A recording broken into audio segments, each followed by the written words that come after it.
A common criticism of modern video games is that they're just too easy.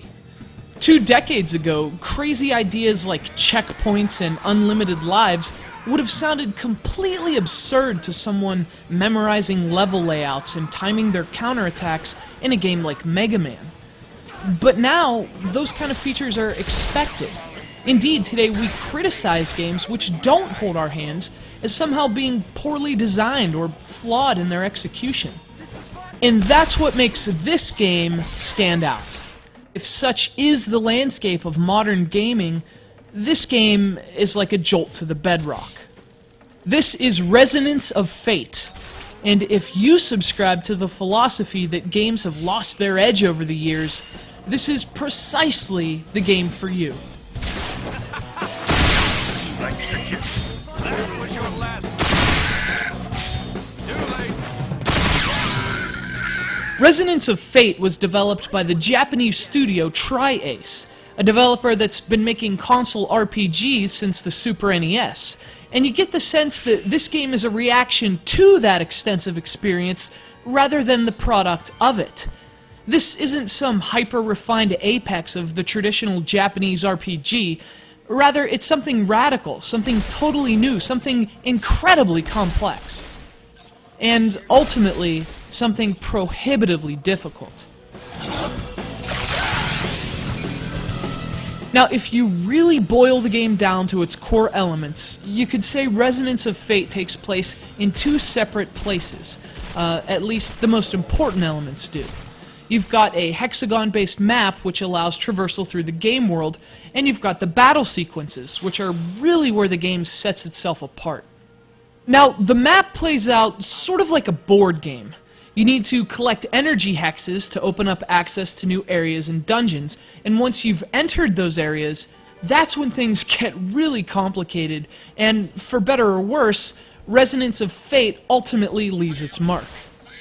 The game is built around a combat system which essentially blends real-time action with turn-based battles, but it creates something much more complex than either ingredient.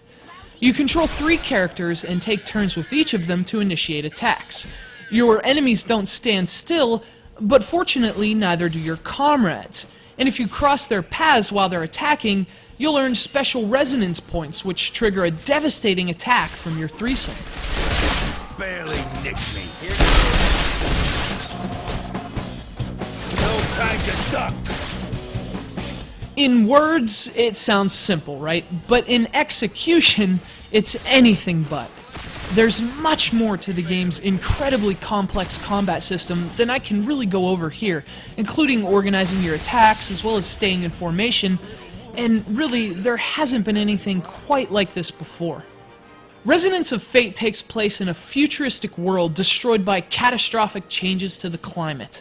The surviving remnants of mankind have taken refuge upon a floating city in the sky, and that's where we meet the story's 3 main characters.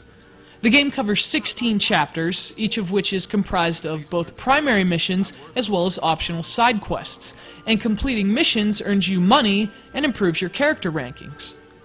Now again, 16 chapters may not sound all that long, but even if you play just the necessary, bare-bones missions, you'll easily spend 40 hours with Resonance of Fate, and those who explore the optional quests, and especially those who tinker with the game's customization options, could easily tack another 10 or 15 on top of that. Indeed, this game is as massive and epic as it is taxing and difficult. Now, if you can maintain your vision after slamming your head against the wall for that long, you'll at least appreciate the game's visuals.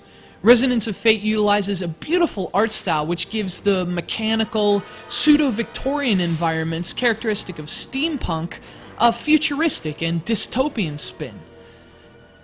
And the concepts really blend together beautifully. It's far from the most technically stunning game, but at least artistically, its heart is in the right place. And if you can master this game, your heart will be rewarded with a genuinely satisfying feeling of achievement. And make no mistake, the learning curve for this game is ridiculous. But if you can master it, it's gratifying in a way most games just aren't these days.